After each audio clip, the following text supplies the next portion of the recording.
요즘 참 독감이 유행해서 마스크들을 많이 쓰고 계시는데 저는 독감은 아닌데 감기 기운이 있어요. 건강 조심하십시다. 오늘은 백부장의 믿음이라는 주제로 말씀을 나누려고 합니다. 예수님은 유대 베들레헴에서 탄생을 하셨습니다. 그리고 갈릴리의 나사렛 동네에서 또 자라셨습니다.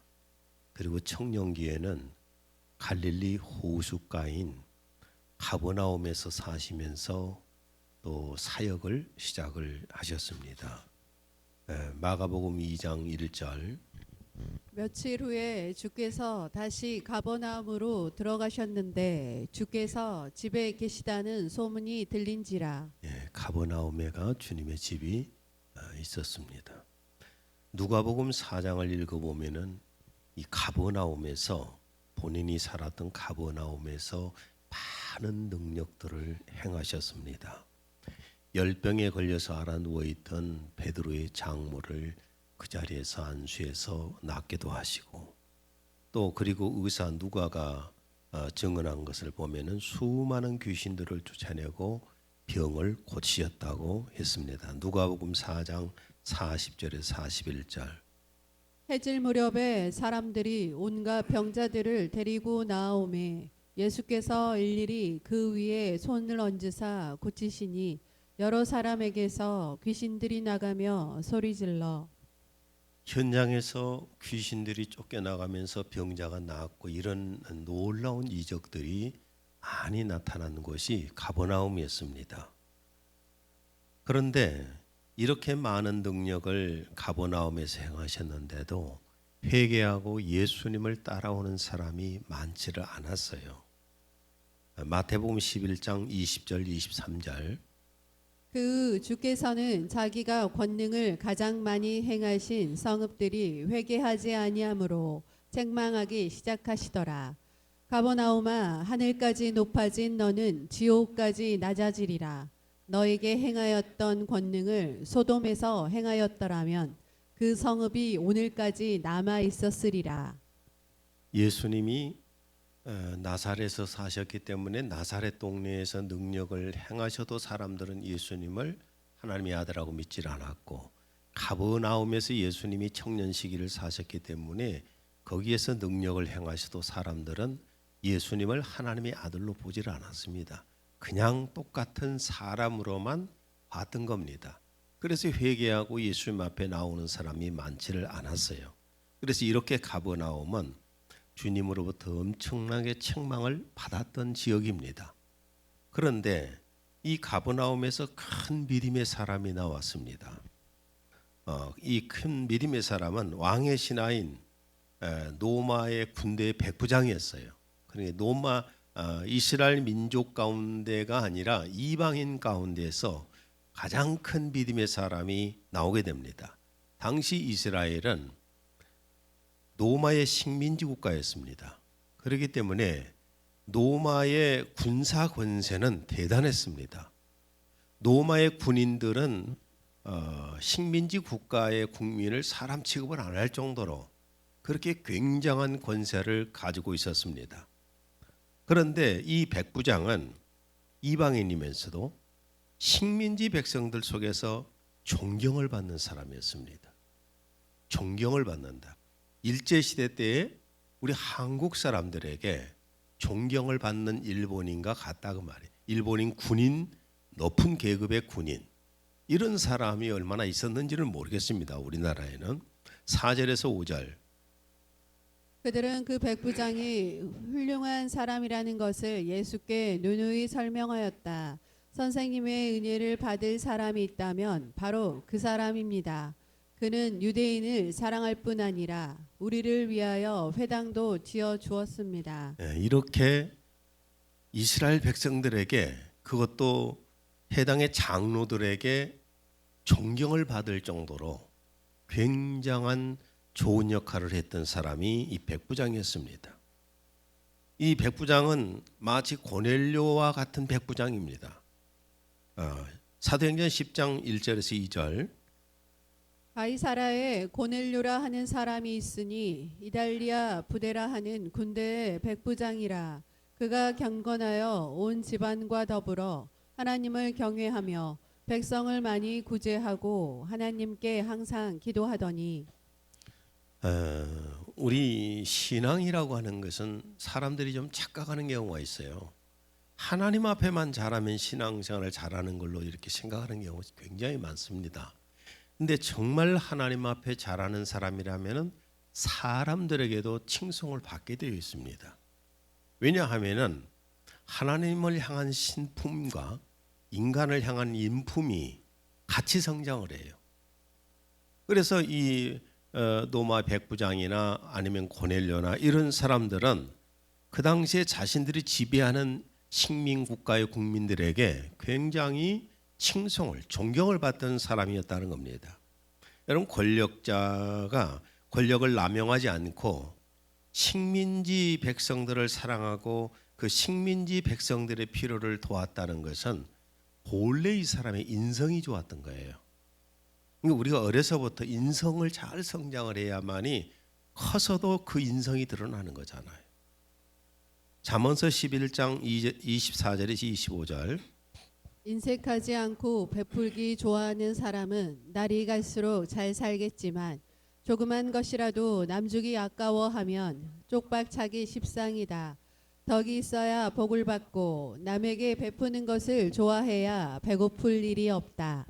우리 인간이 살아가면서 그러잖아요. 평소에 남들에게 많이 덕을 베풀고 어려운 사람 도와주기도 하고, 이런 사람들은 내가 어려워질 때 그 사람들이 나를 도와주게 되지요.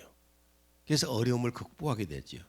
그런데 인색하기 그지없는 자는 그가 가지고 있는 것 망하고 나면 쪽박을 찬다고 말이에요. 이것이 어떻게 보면 명언입니다.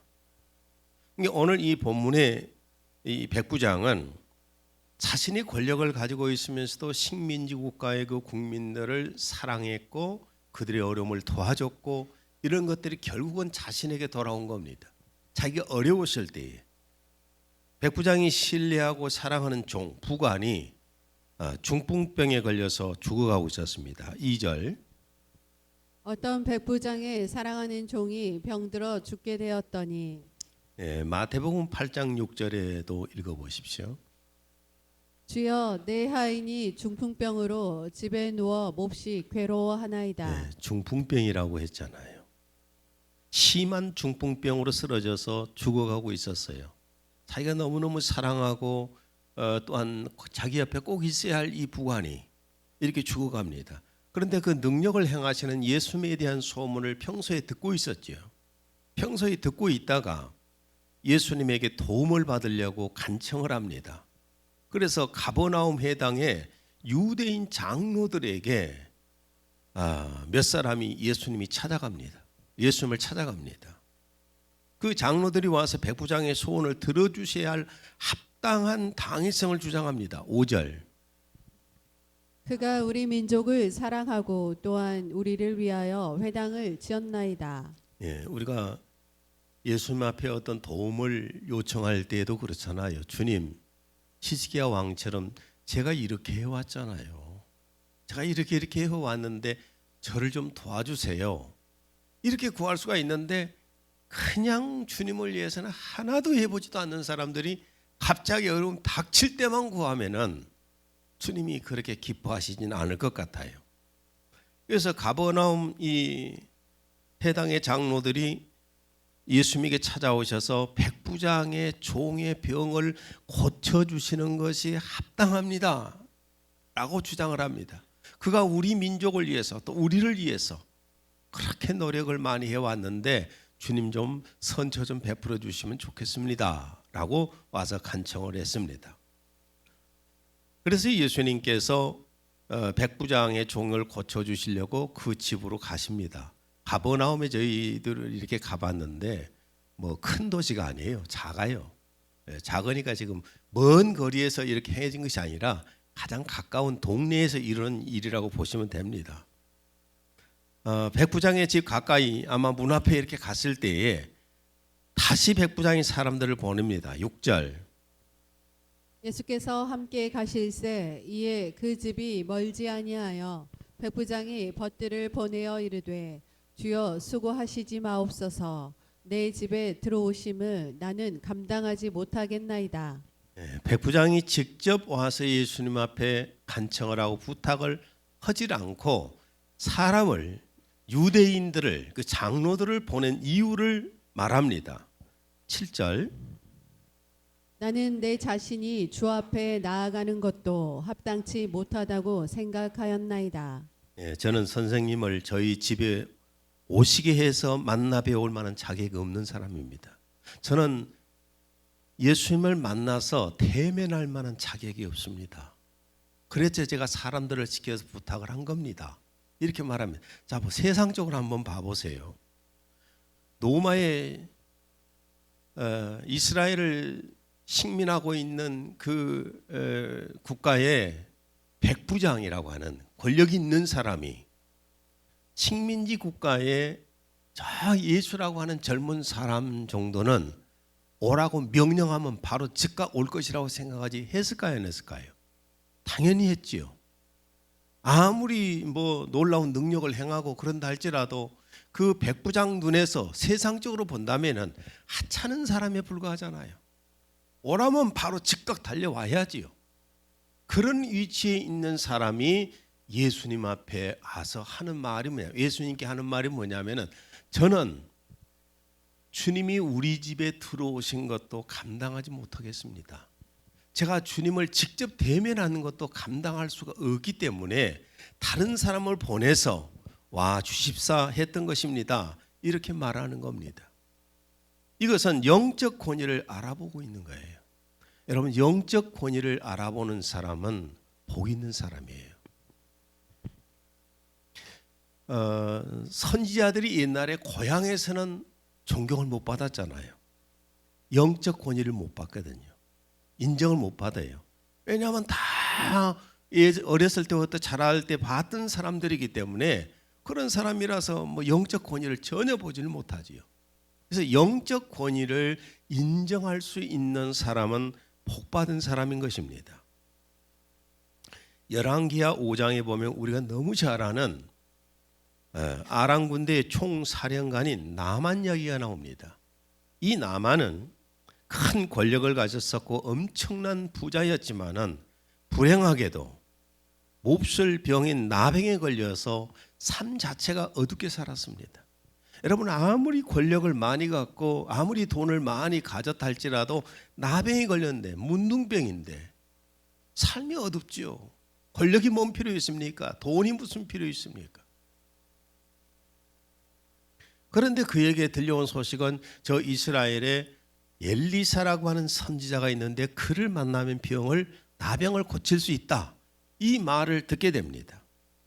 그리고 이제 그를 찾아가는데 열왕기하 5장 5절 9절 나아만은 은 340kg과 금 약 68kg과 의복 10벌을 가지고 이스라엘로 갔는데 그래서 나아만은 자기 말과 전차들을 이끌고 가서 엘리사의 집문 앞에 멈춰 섰다. 역시 재력과 권력을 보여줍니다. 권력을 가진 사람이기 때문에 뭐 엄청난 말을 타고 장군의 모습으로 갔을 것이고 마차가 뒤에 막 군대가 대동해서 막 가고 이런 모습을 보입니다. 그리고 재력가라서 어느 정도 가지고 왔냐면 현 시세로 제가 금만 얘기해 볼게요. 현 시세로 금만 제가 말씀을 드리면은 금 한 돈에 52만 7천 원이더만요. 조금 요즘 시세가 달라졌는지 모르겠는데 1kg에 1억 4천만 원이에요. 68kg이면 약 95억 정도 됩니다. 그러니까 금만 해서 저는 치유사에 그렇게 많이 했잖아요. 치유사를 그렇게 많이 해서 병든 자들이 참 많이 나왔습니다. 그런데 한 번도 저는 돈을 개인적으로 받아본 적은 없습니다. 하나님 앞에 헌금한 사람들은 동종 있었지만 많이도 안 하고 개인적으로 받은 적이 없어요. 그냥 하나님께 하라고 저는 전부 다 그냥 했지요. 사실 제가 받아도 하나님께 헌금할 건데 굳이 개인적으로 제가 받을 필요는 없었으니까. 하여튼 이런 엄청난 돈을 가지고 나만이 이제 그야말로 위세가 등등해가지고 엘리사한테 찾아갑니다. 찾아갔을 때 본인이 생각하기는 그랬지요. 자신 정도 높은 권력의 사람이 그 많은 돈을 가지고 딱 보게 되면은 엘리사가 달려나와서 무릎을 꿇고 그 앞에 절을 하고 그 아픈 자리에 손을 올려서 안수를 하면서 막 간절히 기도해야 되잖아요. 땀을 뻘뻘 흘리면서 막 기도를 해줘야 되는데 그러지 않고 엘리사가 겨우 자기 비서를 보내갖고 말 한마디만 합니다. 열왕기하 5장 10절. 엘리사가 사자를 그에게 보내 이르되 너는 가서 요단강에 몸을 7번 씻으라 내 살이 회복되어 깨끗하리라 하는지라. 처음에는 막 분노합니다. 화가 나가지고 내가 내 체면이 뭐냐? 이 권력을 가지고 있는 사람이 오는데 이 많은 돈을 가지고 왔는데 아니 와서 무릎 꿇고 그렇게 해야지. 아니 이게 뭐냐 하면서 막 분노가 나가지고 이제 그냥 자기 그 나라로 돌아가서 군대를 이끌고 그냥 와서 그냥 뭉개버릴 생각이었을 겁니다. 이런 마음을 가지고 있는데 옆에 한 그 부하가 권면한 것 때문에 주제 파악을 합니다. 여러분 나만이 하나님의 종 엘리사 앞에서 군대 총사령관입니까? 재력가입니까? 그냥 초라한 나병 환자에 불과해요. 이게 주제 파악을 못한 거예요. 하나님 앞에서 자기 자신은 나병 환자에 불과하다 그 말이에요.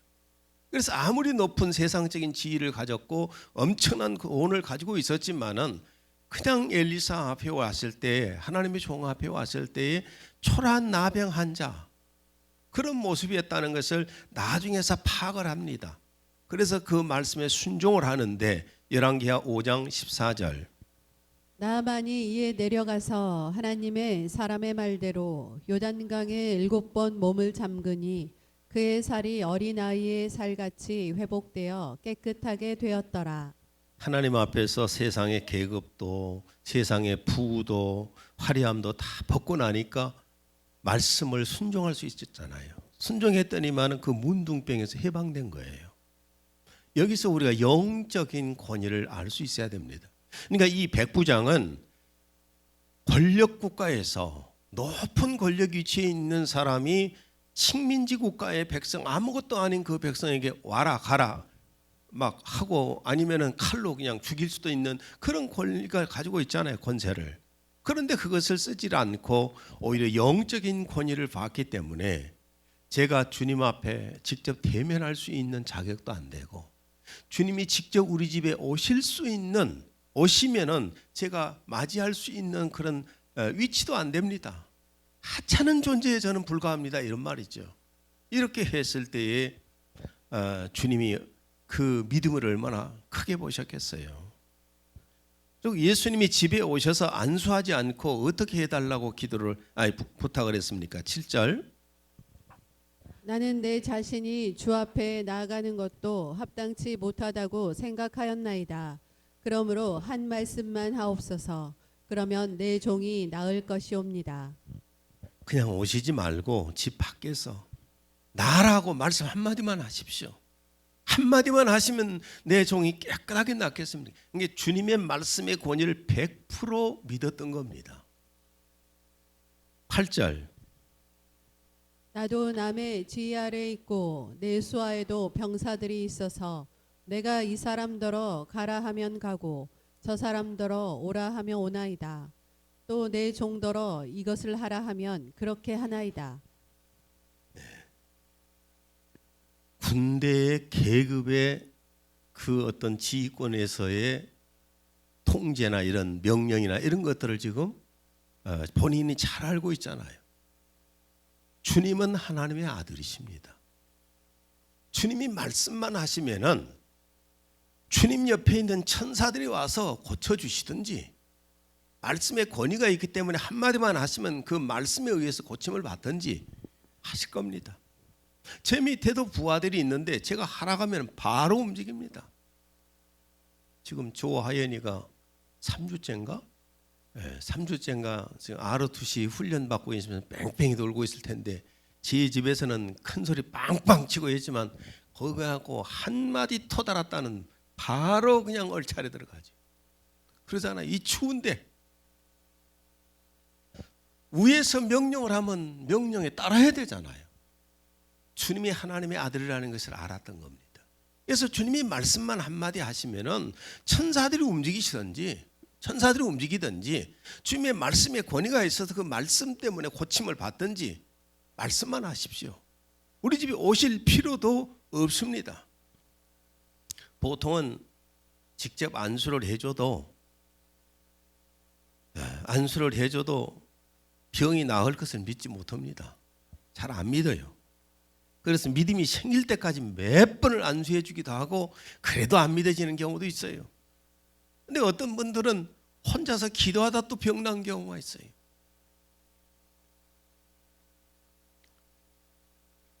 백부장은 주님이 오시지 않고 말씀만 하시면 병이 고쳐진다고 믿었습니다. 이 말을 듣고 예수님은 이 백부장에 대해서 말씀하십니다. 9절. 예수께서 감탄하시며 군중을 보고 말씀하셨다. 나는 이스라엘 사람 가운데서도 이만한 믿음을 가진 사람을 보지는 못하였다. 그 말씀만 하시면 병이 고쳐지겠습니다라고 하는 이 믿음을 보시면서 내가 이스라엘 민족들 속에서도 내가 보지 못한 믿음이다. 엄청나게 감동받고 이 백부장을 칭찬하시는 것을 보게 됩니다. 그리고 백부장의 하인의 병이 즉시 고쳐졌습니다. 10절. 보내었던 사람들이 집으로 돌아가 보매 종이 이미 나아 있었더라. 마태복음 8장 13절. 예수께서 백부장에게 이르시되 가라 내 믿은 대로 될지어다 하시니 그 즉시 하인이 나으니라. 아마도 집 입구에서 그렇게 주님을 대면했고 주님께서 말씀을 하신 것 같아요. 가라 네 믿음대로 될지어다. 그래서 가서 봤더니 하인이 깨끗하게 나았다는 겁니다. 예수님은 내 믿음대로 되라는 말씀이 복음서에 보면 수없이 나옵니다. 마태복음 9장 29절.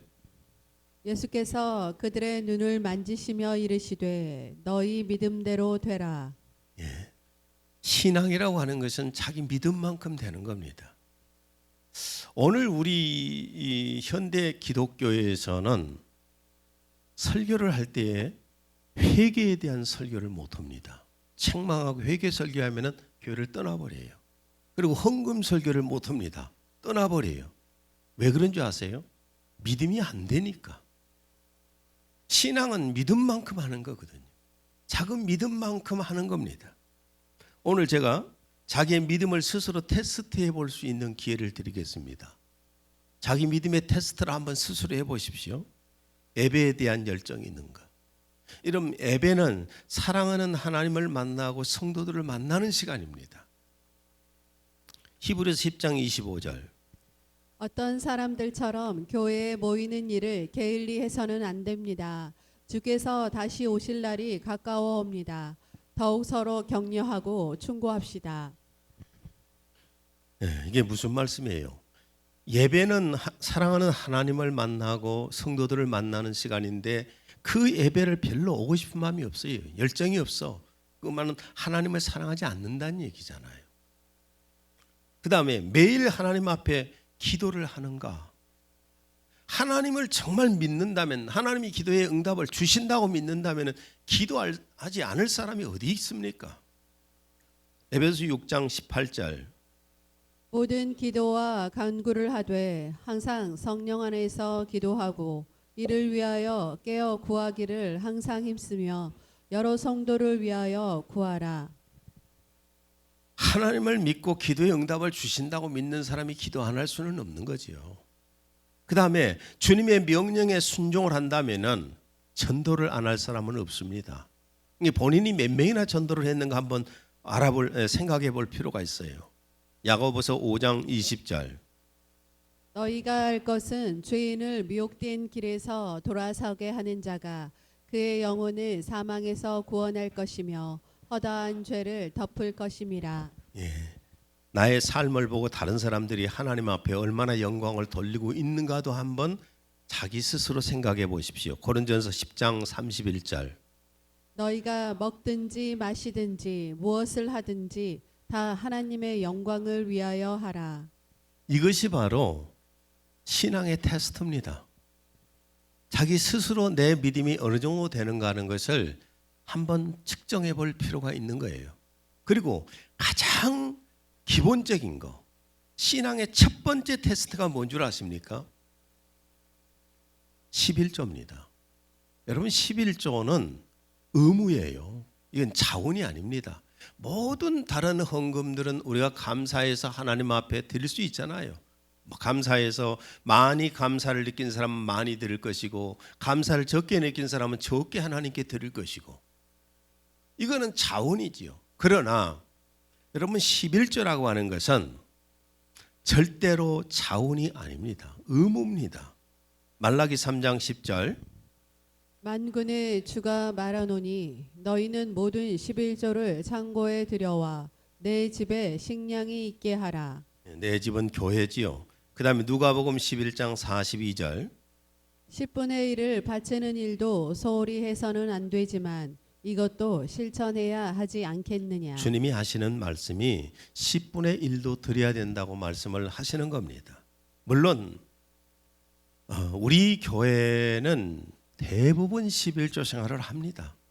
대부분 11조 생활을 하고 저 청소년들까지도 11조를 합니다. 그렇기 때문에 뭐 11조 생활을 하는데 굳이 11조 설교를 왜 합니까? 라고 할 수도 있겠지만은 11조를 지금 하고 있으면서도 내가 왜 11조를 하는지는 알아야 됩니다. 내가 왜 11조를 해야 되는지는 알아야 되는 거예요. 첫째 11조는 하나님의 명령으로 하나님의 백성이 해야 할 첫 번째 의무입니다.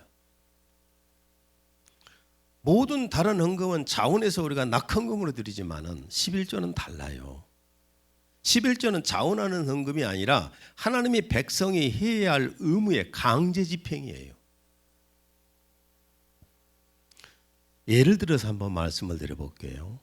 대한민국 국민이라면은 대한민국 성인 국민이라면은 누구나 다 국세를 내고 지방세 세금을 내야 합니다.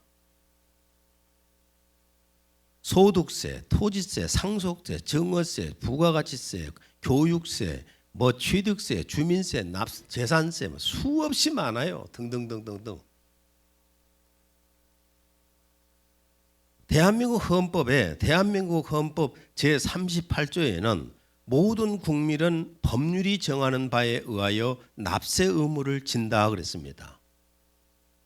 이런 세금은 자원화해서 바치는 세가 아니라 강제로 부과하는 세금입니다.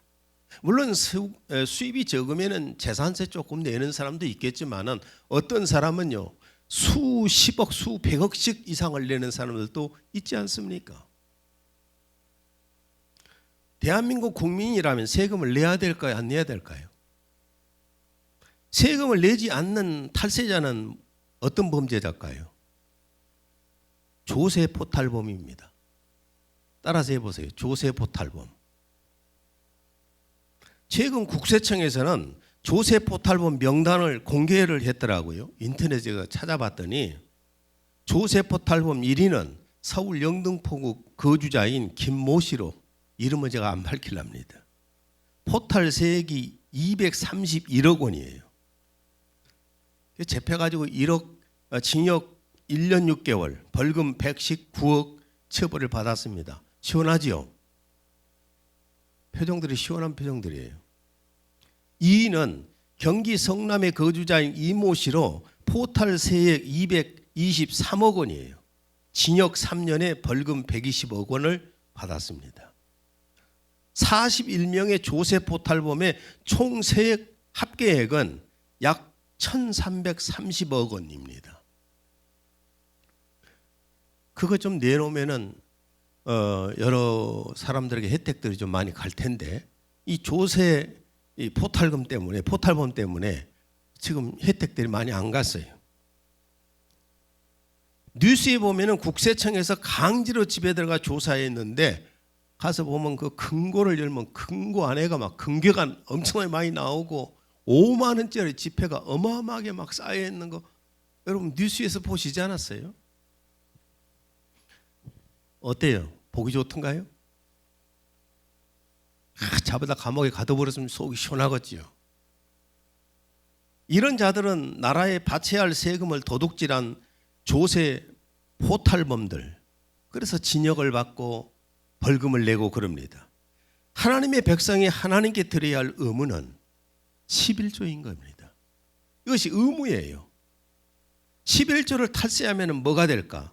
말라기 3장 8절에서 9절.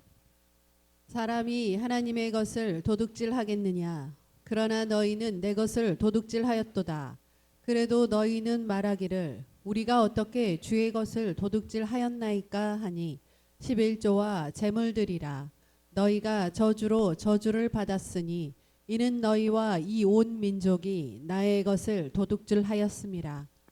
하나님께 수입의 11조를 내지 않는 자는 하나님의 백성이 아니거나 아니면은 조세 포탈범이거나 둘 중에 하나인 것입니다. 제가 이 말씀을, 왜 이런 말씀을 어떤 면에서 보면 설교자가 과격하게 지금 전하는 겁니다. 왜 할까요? 저는 이제 곧 은퇴할 사람이에요. 그렇다면 여러분이 신앙생활은 바르게 해야 되잖아요. 둘째, 11조는 재물보다 하나님을 더 사랑한다는 자기 믿음 측정입니다. 우리는 영이 죄로 죽었었습니다. 마귀와 함께 지옥으로 갈 자들이었습니다. 그러나 하나님의 은혜로 예수를 믿어서 죄사함 받고 영생 얻어서 하나님의 자녀들이 되었습니다. 그래서 우리는 하나님을 사랑하고 그 은혜에 보답하면서 살아가는 사람들입니다. 그런데 내가 가지고 있는 물질을 하나님 앞에 못 드린다고 하면 사기꾼이죠. 그렇잖아요. 신앙의 사기예요. 사랑합니다, 사랑합니다 하면서 아이고 나 못 줘요. 예를 들어서 남편에게 아내가 여보 나 좀 뭐 좀 한 가지 나 오단 나 좀 사주세요. 못 사줘. 돈 있는데도 안 사줘. 그럼 뭘까요? 사랑하지 않는 거잖아요. 근데 사랑하는 마음이 있다면 사주지 않겠어요? 하나님을 내가 사랑한다고 하면서 하나님 앞에 내가 물질을 드리지 못한다면은 그건 거짓말이잖아요. 마태복음 23장 37절. 예수께서 이르시되 내 마음을 다하고 목숨을 다하고 뜻을 다하여 주 너의 하나님을 사랑하라. 그 어떤 것보다도 하나님을 제일로 사랑하는 표현이 헌금이에요. 왜 하나님을 제일로 사랑한다는 표현이 헌금인가? 왜 이 헌금이 하나님을 사랑하는 척도일까? 자, 마태복음 6장 24절.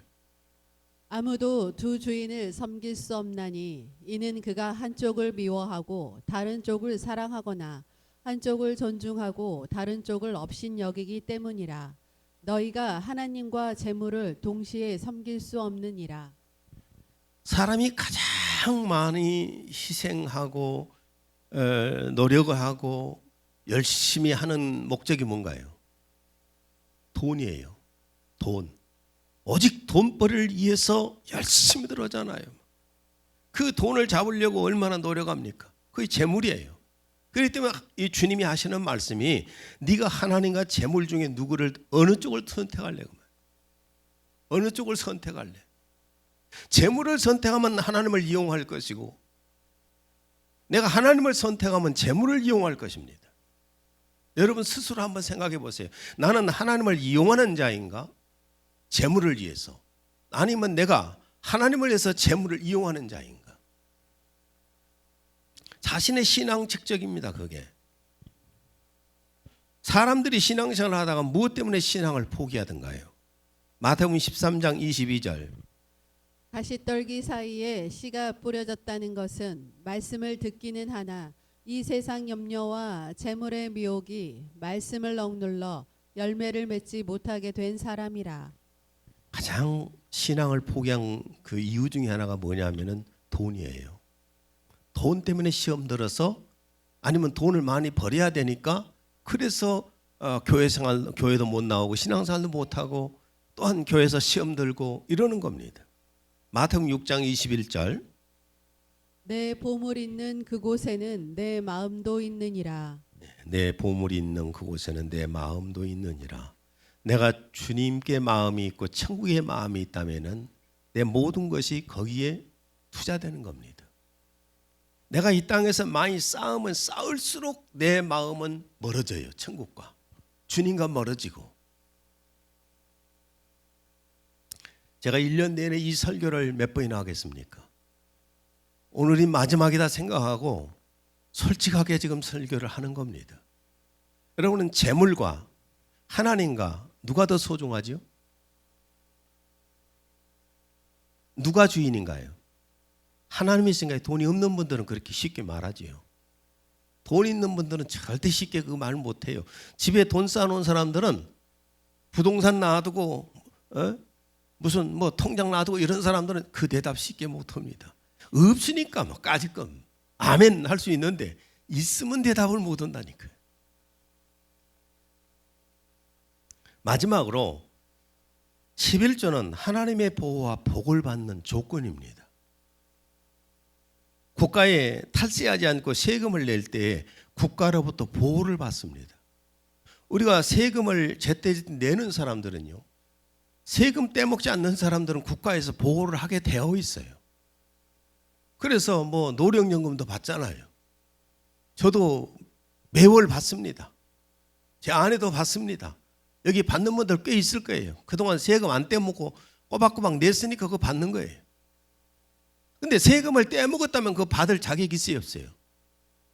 그걸 떼먹고 받으려고 한다고 하면 그건 도적놈이지요. 그렇잖아요? 의무인 11조를 바칠 때 하나님께서는 보호하시고 또 거기에 합당한 복을 주시는 겁니다. 말라기 3장 10절. 만군의 주가 말하노니 너희는 모든 11조를 창고에 들여와 내 집에 식량이 있게 하고 이제 그것으로 나를 시험하여 내가 하늘의 창문들을 열어 너희에게 복을 부어주지 않나 보라. 그것을 받을 만한 충분한 장소가 없으리라. 얼마나 11조를 떼먹고 안 하려고 발버둥을 치든지 그것으로 나를 시험해봐라. 한번 시험 좀 해봐라. 테스트 좀 해봐라. 근데 어떤 사람 테스트 못해. 그럼 그 할 만한 믿음도 안 되니까. 저는 지금까지 목회를 제가 40년 목회했어요. 40년 목회하면서 11조 떼먹은 돈 갖고 부자 된 사람 못 봤습니다. 근데 11조 냈다고 망한 사람도 못 봤어요. 여러분 기왕에 없어질 돈인데 어차피 내가 죽는 순간에 다 놓고 가야 할 돈인데 조세포 탈범이 돼가지고 천국에 가느니 아니 그냥 하나님께 드리고 주님 앞에 칭찬받고 상받고 하는 게 좋지 않을까요? 어떻게 하든지 떼어먹으려고 베리벨 놈의 핑계를 다 대고 이 핑계 대보고 저 핑계 대보고 해갖고 그냥 막 떼먹어. 먹을 때 꽃감은 꽃감 빼먹기는 달고 좋지요. 근데 나중에 내 영혼이 어떡할 거예요? 어차피 없어질 재물이라면은 조세포 탈범이 되지 말고 하나님 앞에 징계받지 말고 하나님께 드려서 복 받고 상 받읍시다. 말씀을 결론 맺습니다. 신앙생활은 자기 믿음만큼 하는 것입니다. 신앙생활은 절대로 강요를 할 수가 없어요. 지금 현재 내가 하고 있는 그 신앙이 내 신앙의 믿음의 수준이에요. 누가 측량할 것도 없어요. 본인 스스로 알면 됩니다. 내가 현재 지금 하고 있는 그 수준이 내 믿음의 수준입니다. 오늘 말씀을 통해서 여러분에게 마지막 부탁을 드리고 싶은 것은 네 믿음대로 될지어다. 주님이 하신 말씀이에요. 여러분의 믿음이 더 성장해서 삶 속에서 더 주님이 복 주시고 상 주시는 것을 경험하는 여러분이 되시기를 주님의 이름으로 축원드립니다. 하나님 아버지, 오늘은 백부장의 믿음이라는 주제로 말씀을 함께 나눴습니다. 이 말씀이 주님의 음성으로 들리게 하옵소서. 사람의 말로 들려서 시험 받는 사람이 없게 하시고 주님의 음성으로 들려서 주님 앞에 복을 받고 상을 받는 사람들이 되게 하여 주옵소서. 예수님 이름으로 기도했습니다. 아멘.